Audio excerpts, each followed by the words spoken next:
modifier certaines habitudes en cas de vague de chaleur?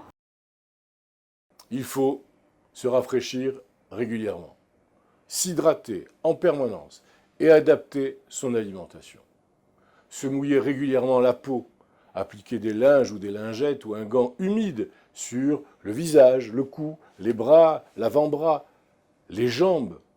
Il faut vaporiser de l'eau sur le visage et les autres parties du corps à l'aide de brumisateurs.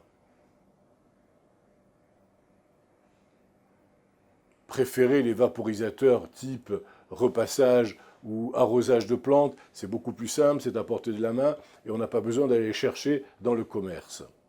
Selon la mobilité, prendre si possible des douches ou des bains frais, mais attention, sans se sécher.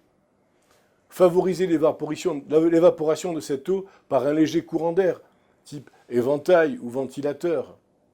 Boire régulièrement, sans attendre d'avoir soif.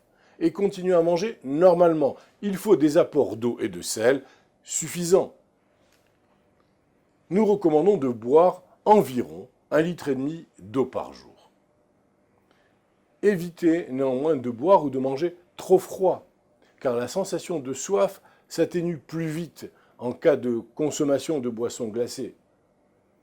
Évitez l'alcool, qui altère les capacités de lutte contre la chaleur et favorise la déshydratation.